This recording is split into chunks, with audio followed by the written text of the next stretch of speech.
name is Voon Kiat. I'm a portfolio manager at Redhedge, and this is our Life at Redhedge podcast. Hello, hi. My name is Andrea Seminara. I am the founder, CEO, and CIO of Redhedge Asset Management.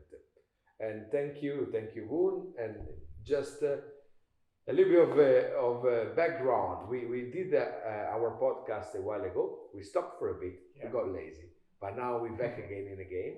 And this is the new version of our podcast here in our office, Grosvenor Street, Mayfair, London. And me and Voon, what we're trying to do is to have a normal conversation. One, the conversation we may have on the desk, on the floor, or in a meeting, but to share this conversation with you. So it will be all about products, specific, could be sometimes a bit technical, but it's meant to be for a technical audience. And time to time, you will see a bit podcast, some guests, where we try to bring down the technicality of the level a bit more and have guests that we will discuss different thematics and different things, even away from the financial market itself. We want to try to be less boring as possible, but sometimes a bit technical. So, Voon, what do you want to discuss today?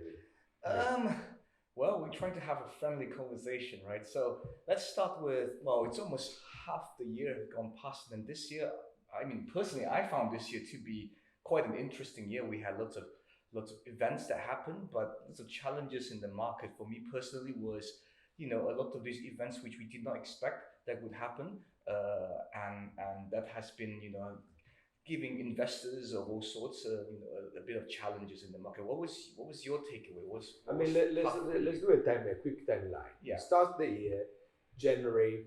We have had rates, inflation coming down. And big rates move. Where Boon were up points, rates tighter. We have had a huge short squeeze into the fixed income. Everyone had the classic form, fear of missing out on bonds, and we've seen people buying irrationally, almost bonds. Felt like most of the buyers were like ETF, private bank kind of clients, a little bit less so on the smarter money and the institutional guys, but a lot of coming back into the fixed income, helped from the obviously overall yield rates component were much higher than the credit component, but everyone back on the fixed income for after many years in this way. SVB kicked in. Yeah, that was sometime in March, wasn't it? Yeah. Yeah. And obviously repriced quite aggressively, followed by Credit Suisse. And again, maybe something to talk about is what happened then, but the idea just to continue the timeline. Credit Suisse happened, unique in our history, especially what happened with the AT1 and the write-off of the AT1. We can discuss about that in this episode. But since that, really, for the next few months, nothing happened. There was a marginal fear of the debt ceiling on the Treasury, and so US fear, which lasted very little and was not really a fear. It was more like a tale. We have had tales. This year is, I would define the years of nothing is really happening. It's been starting, wasn't it? Yeah, very much so. I would agree with that. That's why we see credit spreads, because there are no negative catalysts, or the market is refusing to price in negative catalysts. Credit spreads are pretty much at their tights of the year, despite with the market thinking that we may or may not go into a recession, which I find quite surprising myself. That's what I find surprising as well. The idea is the absolute yield are high. Correct. Because of higher compared, if someone jumps into the fixed income right now and they look at the yield and they see, okay, what is yielding an investment grade corporate bond today, what was yielding 2 years ago? Obviously, the yield overall is high, but the credit component, which is the premium that makes you appreciate the risk of default and the credit risk of the issuer itself, it is at the tax, which for me as an institutional investor is amazing. I find this amazing because it means that the conflict, the Russian-Ukraine conflict, is not priced in this, and any tail risk that this leads. We don't have priced in any recession fear of any kind, and especially because for us, we mainly look at investment rate. So a lot of the liquidity is getting taken out of the system, and none of these are really getting priced in at the moment, I feel. Absolutely.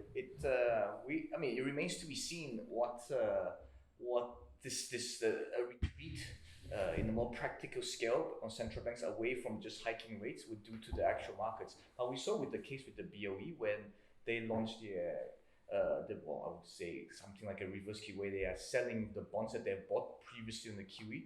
That hasn't actually had any a big impact. I was surprised about that. But I think maybe the key difference between the BOE and the ECB is that the total size that the BOE needs to do was a lot smaller. We talk about 20 something odd billion. For the less familiar, so the Bank of England sold their book.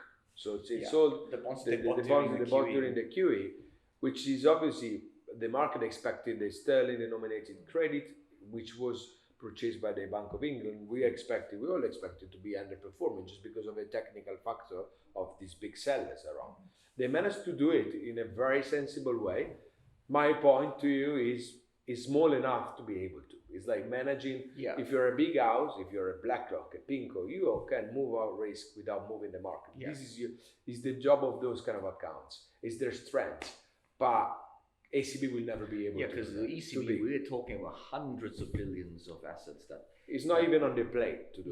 But that ECB can never even fathom of doing it. Correct. The mere thought of thinking about it would just spook the market. That's why my surprise is about we have they're not buying anymore. It's a big thing.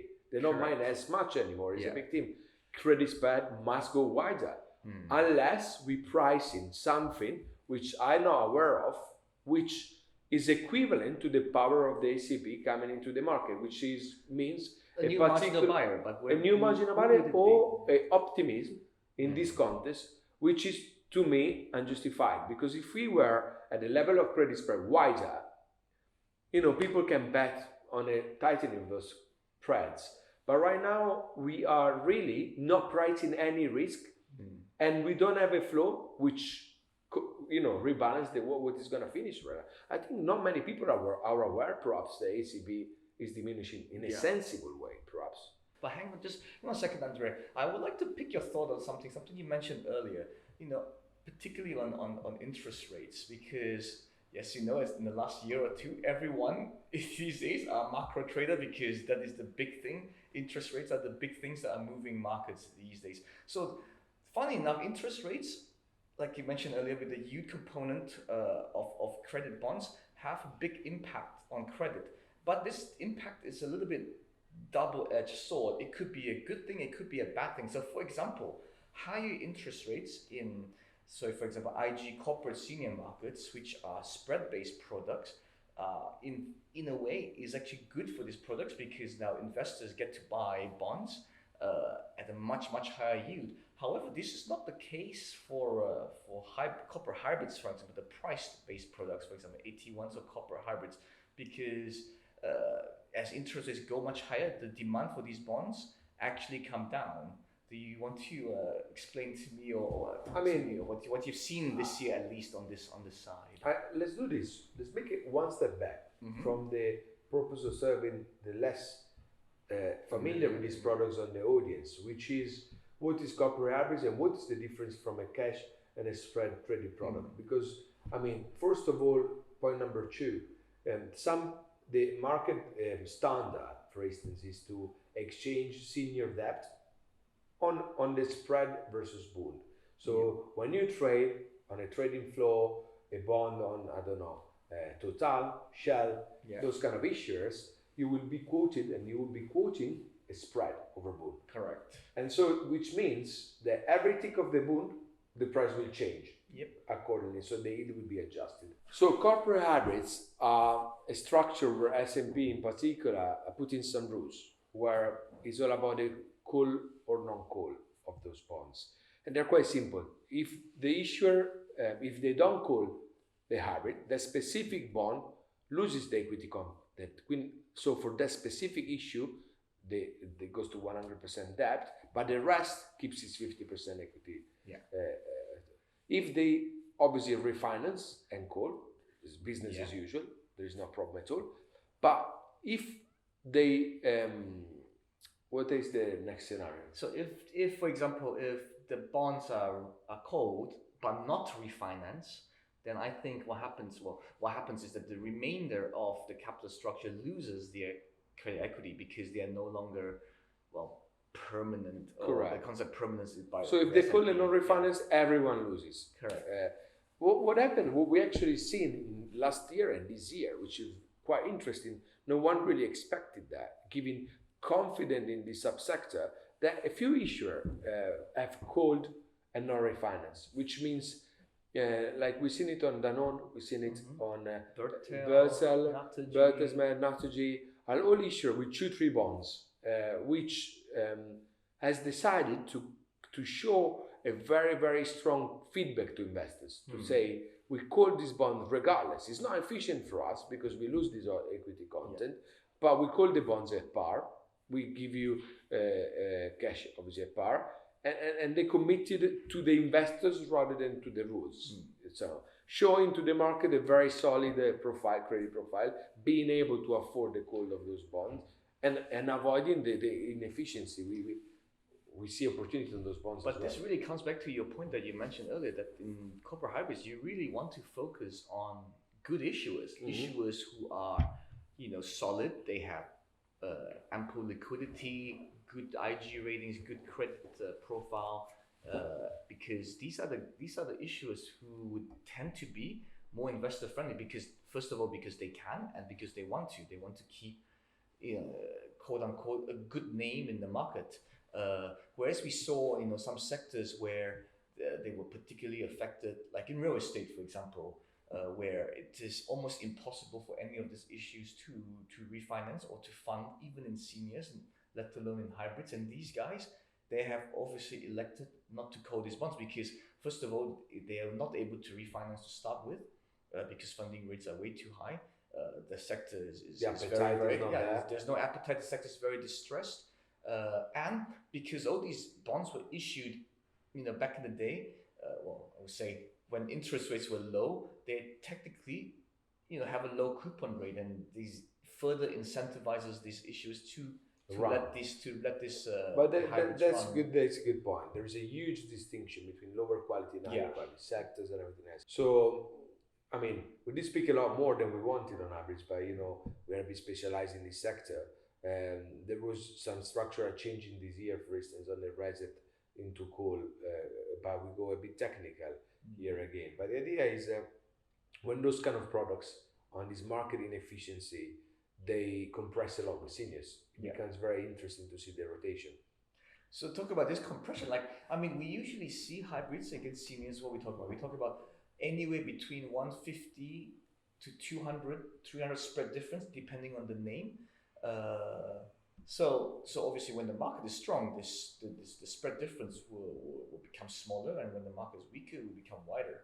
And we track these as well. But what I'm actually more interested in is, do you think the market should one day trade hybrids not as a cash traded product, but as a spread traded product? For me personally, I don't think they should, because as a price traded product, there is more chances for having some pricing dislocations, which then can create opportunities for us. But I don't know, because if you think about it, if a hybrid is only 150 to 200 bips wider than a senior, it is not that much wider. So it could be technically. In short, my answer is, if they didn't do it when rates were negative, it's very unlikely that we will see hybrids spread trading, just because this, now the spread is more meaningful somehow on a higher yield. It doesn't. It makes sense to have it, but it will not happen. I believe in the future. I'm sure the market will be scared again. The hybrids will be decompressing drastically, like cyclically happens. And whenever there is a big scare or something like the real estate in different sectors, or go into a cash price trading environment again. And so we just rather keep it here, I think. Back in 2008, what really happened? Bear Stearns, which is maybe equivalent of CS, got bought by a fellow bank from a fellow country. That was happening. That was in March as well, I think. Bear Stearns, March 08. And then we had a big rally all the way up to Lehman Brothers. And they were even talking about, hiking. Correct. Yeah, and because inflation had a little bit of a blip, and they were talking about hiking at the time. I mean, to me, it's very, very obvious. What we are, this is an extreme, but what history taught me is that when everything is at the tides, when there is this constant rally, there is somehow unjustified, because sometimes there is some very good fundamental reason why markets should be very supportive. Right now, there is a lot of uncertainty on the table, and I understand the big hype on AI. You told me even this morning, AI can be the next industrial revolution. Yeah. For us, cannot disagree. I think right now we are, AI has been used for a long time in a lot of different things. There is a hype that's been created around this right now, and is too much. Is too much. Can it go further? Absolutely yes. We've seen it so many times. The tech, Tesla, that kind of stories. There is never, multiples are never enough of revenues to trade in the valuation. But the idea is, to me, it is very, very difficult to be very, very bravely long running. It's a brave trade. My biggest concern is that in yield curves are still inverted, and they continue to be inverted for a long time, and this, for me, is not very sustainable. But you see already some sectors which are heavily impacted. Real estate, for one, is the biggest one that's getting affected, because the amount, the rental use that they get, the use that they get from these assets or the properties that they have, is way lower than where they can fund. Short-term rates are too high. But even so, if you think about it, like in the UK, for example, we saw in the news last week where the banks are increasing their mortgage rates. So if you wanted to borrow a 2-year fix, you're paying way more than 5% at the moment. And this makes, it's quite difficult for people to own a mortgage. So in a way, own a property.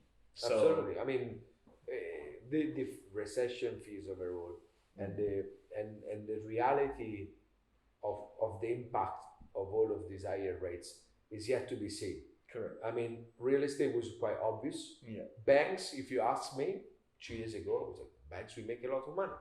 Banks with a higher interest rate, they finally can charge for deposit, and they can make money. No one really seen the lack of, expertise in hedging. Investors are staying on the sidelines. They are waiting for something to step in, either way, selling or buying or switching.